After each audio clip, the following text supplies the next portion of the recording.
So our next speakers are myself and Marta. We are here to talk about the Best Practices Working Group. Marta has been a network security expert with over 20 years of experience in open source, including 15 in embedded development. And I do stuff with things. So let us start right away, because the title of our talk is Best Practices Make Perfect. So we're going to talk about how the OpenSSF is helping developers write better code and help improve the whole community. Let's see here, how's this going to work? Bam, that's not right. You're killing me, Smalls. Oh, there we go. Perfect. All right, so I'll start off here. I'm CRob. I have the privilege of being the facilitator for the Best Practices Working Group as part of the OpenSSF. We were one of the original working groups, been doing stuff for nearly 3 years now. The Best Practices Working Group is focused on trying to help developers by identifying good practice, helping them learn how to do new coding skills, and then generally just trying to help people adopt better practices. We have, I think, 6 sub-projects that are part of this group. We have Best Practices Working Bads, Education, Scorecards, some of which we're going to talk about here as part of this presentation. And we just recently, if you're watching the Twitterverse, we have some exciting news, which Marta's going to go into depth on in a little bit. The group just recently released 2 new guides to help developers both write and evaluate open source security. Don't worry, we're going to have a whole slide just on that. It'll be great. It'll change your lives. So first off, we're going to talk about scorecards. Scorecards is a visible way of showing the security posture of an open source project. It's an automated tool that goes out and evaluates a project going through a series of tests and criteria, and it provides a score about the general relative security posture of how well that project does the security.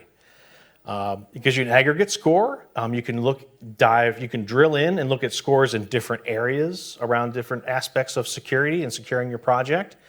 And as always, like all of our patches within the OpenSSF, they are looking for ideas for improvement. They provide suggestions for projects, but as anything we talk about today, patches are always welcome. So if you have an idea for a thing you think would make a great contribution to Scorecard, open up a PR. We'd love to see it and talk about the idea. But in general, this project's designed to help consumers understand what they're getting into when they select a product, and provides the maintainers some advice on how they can potentially do things a little better. The example checks here, if you look at, we say, is the project free of checked-in binaries? Does the project run tests in a CI system? Does the project contain a security policy? These are kind of fundamental elements, good behaviors we'd like to see, good practices we want them to execute on, and the scorecard helps folks evaluate that. Currently, it works with GitHub as a repository, but there are a couple PRs open to enable this functionality in other repositories like GitLab and others. So again, patch is welcome. If you have a suggestion, idea, somewhere you'd like to see this go, submit a PR for us. And most recently, and I think one of the biggest features that the community that's been using this has been asking for, is they recently released a REST API. So instead of kind of spamming the server with millions of requests, now we have a REST API that you can do this in a more web-focused transaction as opposed to batch. I'm going to let Marta talk about the badges. Yeah. Scorecards does its check in an automated way. It's code. Best Practices is covering similar things, but the information is given by project maintainers. So partially it contains the same information, but it also may contain information that we cannot get in an automated way. So there are quite many categories in best practices, like what is on the website that has enough information, the licensing, the documentation, if they use the change control, what they have on reporting, on quality, of course on security. And you can click and see the whole criteria list that is pretty long. And it's pretty interesting also when you are looking into the data each project has. We have also different layers, like there's a gold badge that has more criteria that are being met. And currently, there are more than 5,000 projects. We have recently passed the 5,000 project mark. What is cool, my personal experience with best practices is badge is sometimes you find information you cannot easily find anywhere. For example, I want to know if a given project is using static analysis. And for a random project, where do I look it for? There is a question in best practices. I search the project, I find information, and quite often, every time when it's there, there are links actually to the right place to look for it. So it's so helpful when evaluating project.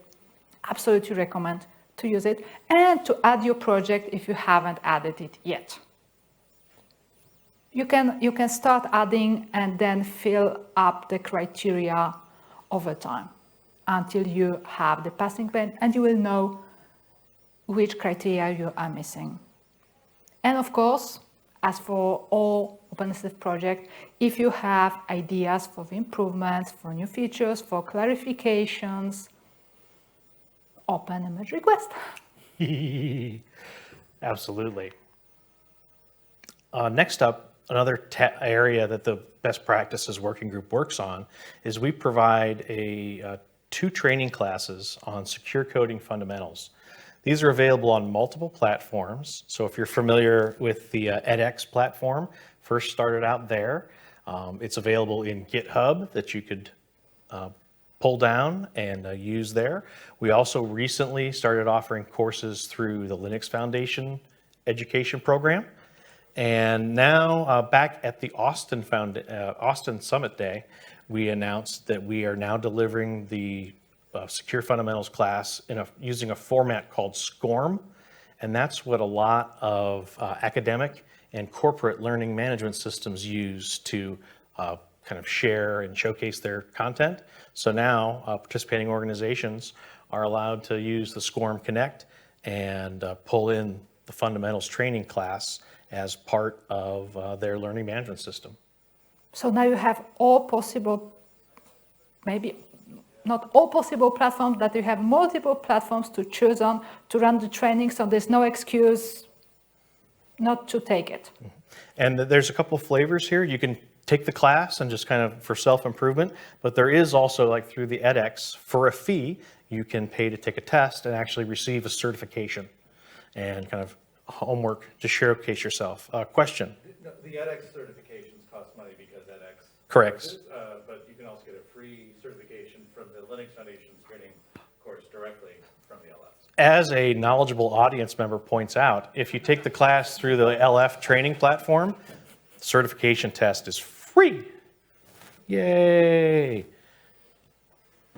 Once again, no excuse, right? Absolutely. And now the news.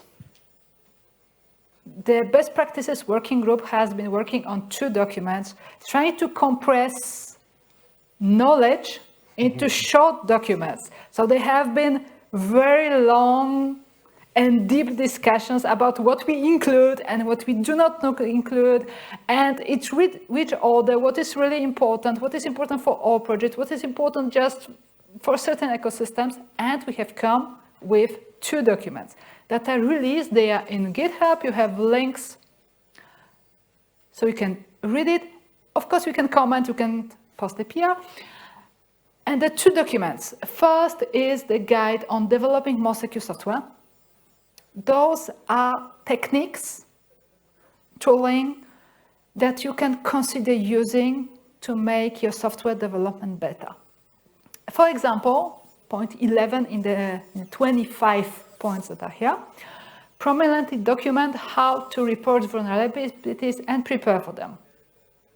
They are usually small explanations, one sentence, with some links on how to do it. But they are pretty straightforward. Share with the developers, use it, and maybe you are going to learn about new tools or new techniques that you can follow. And the other one, the guide for evaluating open source software. This has been a recurring problem in open source, how you are going to evaluate a project, if you are going to use it or not. So here we have come with a guide, also a pretty short one, with 9 questions to ask yourself before you adapt a project. The explanations are a little bit longer here. You have usually steps on how you're actually going to follow the evaluation. And an example of the main question is, are you evaluating the intended version? So are you evaluating the software you want to evaluate and not some malicious copy somewhere? And again, you have suggestions. This is a new thing just released. Have a look. See how it works in your ecosystem and share feedback. We'll be very, very, very happy to hear feedback from all possible ecosystems out there. And one way we achieve the concise nature of these guides is through links. So wherever possible, if there was a practice, prominently documenting how to report vulnerabilities, if there was an authoritative source, we would try to provide links right to that might explain how to do that technique. Or we try to provide examples of open source tools where there are, and sometimes where there's commercial tools that also can help augment some of these things. So it's not just the document. You have a document with links to the documents we have found the most interesting and most useful for open source projects. That saves you time from searching for all that on your own. Mm-hmm. One of the most exciting and new aspects of the working group is our adoption of Stream 1 of the OpenSSF's mobilization plan. For those of you that were interested and joined us up here in the corner in the front of the room, we talked a little bit about that right before lunch. But for those of you that didn't have that option, chose something else, or are coming here a little late, what the foundation did, and Brian's going to give us a more detailed explanation here in a little bit, but basically they identified 10 problem areas that could help improve the overall security of the open source ecosystem and open source supply chains. And one of those areas that was identified was training and education. So we created a SIG, special interest group, and they're part of the BEST working group. And what we're doing is we're meeting a lot, and we're refining that plan, trying to provide a very actionable plan on how we can target different constituents of different types of learners, whether it's an academic that's going through a college or university, maybe it's somebody that's changing careers, maybe it's someone already in their career and they need to reskill or upskill. And we're also focusing on traditionally underserved communities where folks aren't getting access to these techniques or these ideas. So we've got a lot of different areas where we're trying to focus, and we're generating content based off of things like the concise guides or the edX class. And we will be going out and evangelizing, providing training, whether it's a college class, a boot camp at a conference, webinars, podcasts. We're trying to take a lot of different ways to get this information out. And we'll also be actively augmenting that content, adding things in like potentially talking about privacy training. Privacy and security are two kind of intrinsically tied things. So that might be an area we talk about. Things like improving security of CI/CD systems, general DevOps training, talking about just general code hygiene. While it's not necessarily a security problem, it could become a security problem. If your code is too complex and unreadable, you may not be able to appropriately update it. Others might not be able to contribute. So we have a lot of different areas where we'll be focusing in on, and you'll see the fully published revised plan later this year. And as always, patches are welcome, contributions are welcome. Very excited about working around this. And another one of our tenets, also beyond servicing underserved communities, is more globalization around our training. We have commitments to convert all this training into starting off with 5 human languages. And as that program develops, we'll potentially add in more as we get folks that are able to translate for us and provide this training around the globe. To tell you more into details about where we are in the whole initiative. We are working on a 3-year plan, and we have worked on the general ideas. Now the group has split into 3 groups, working on 3 stages. So there is a stage where we want to evaluate the training that exists today, find out what exists, what they cover, what is the audience, the technologies they use, find out what is missing and what will be needed to add as the first group. The second group is working on a plan on how to actually create new content. What kind of what type of content we want to use, for whom, all those questions. And the third group is thinking about,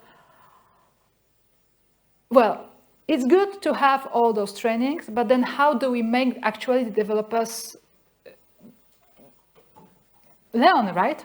So how to work on the different ways we can bring the developers, either by formal education or by badges, or by sponsoring them taking those trainings or going to conferences. So the work is currently in progress for all those 3 groups. And if you have an ideas in the area, if you are interested in those subjects, if you have insight for a specific domain, when there are some specific requirements, that's the right moment to come and have your voice heard right now when the work is in progress. We plan to release it in the next month, so it's the ideal opportunity right now to influence the direction the work is going. Absolutely. So in closing, over the next year, as we mentioned, we're looking at finalizing the proposal for the education SIG, getting that out for the people that are going to decide on the funding. Once that happens, there's going to be a significant amount of work around generating content, finding content, establishing relationships with academic or professional societies, like organizations like Girls Who Code. These types of groups we want to outreach to. So what you're going to see us do over the next year is, as that plan is finalized, we're going to start executing on it, taking pieces of it and reaching out to different groups or collecting different materials, and then planning out how we're going to start providing this information to the broader community. And then, as Marta mentioned, can we incentivize and reward developers for taking this training? How can we entice hiring organizations to hire someone that took this coursework, or at least showcase that as part of their CV or online profiles? So a lot of things, good things there. And then the best practices working group is going to continue forward, adjusting the current guides we have and producing other more focused guides.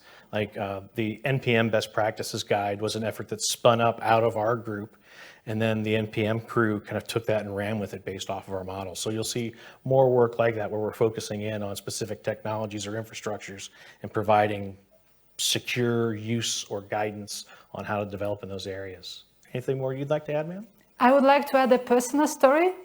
I've run into the group when I was working on the security processes for a new distribution. So someone recommended to me to go and see what is OpenSSF doing on the subject. And I found exactly the guide having a to-do list, what should a security policy include. Of course, I did some adjustments to fit the special case, but it was so helpful. So I would like to see different documents, different resources for different type of projects that you can use, you can benefit, and make your projects perfect. Excellent. So we have just a wee bit of time. Does anyone have any questions before we move on? Sir? Yes, I wanted to ask about the badges. Is it an automated process to give those badges out over GitHub repositories, or do you review every single GitHub repository right now? For Scorecards automated, and that's the thing that goes out. It's the core of Scorecards is the best practices badge, but they add a lot of additional materials. That is 100% automated. You can go get reports, and I don't remember the cadence that it's updated on.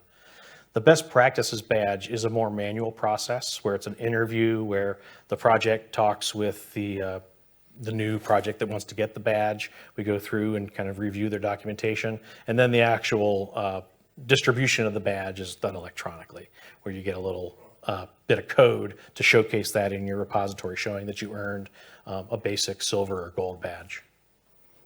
About the project, people looking at the project, they can always come to the best practices site and they can actually review all the answers that you have filled in.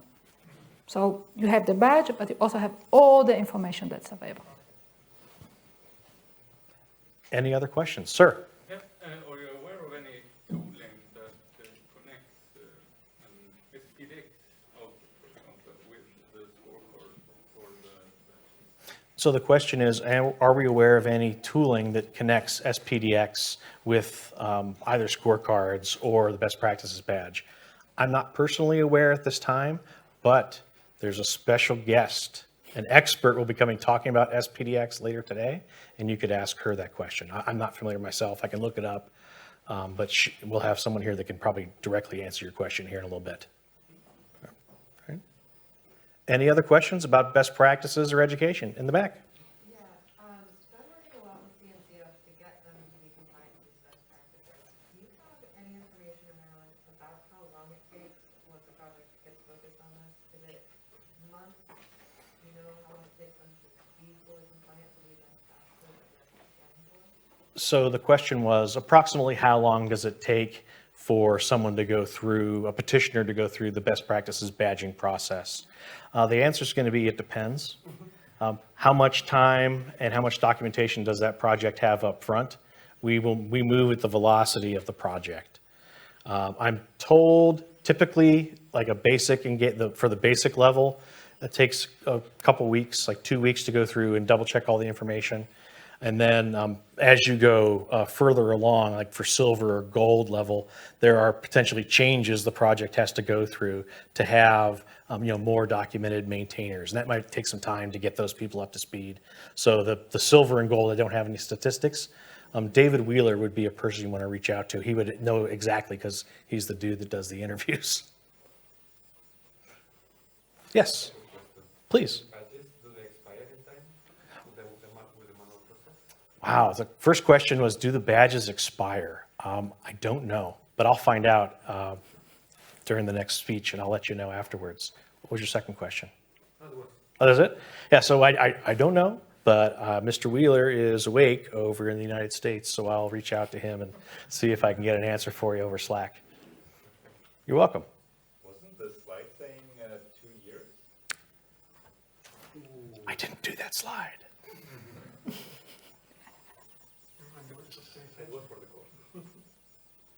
I think I saw this somewhere. I don't recall.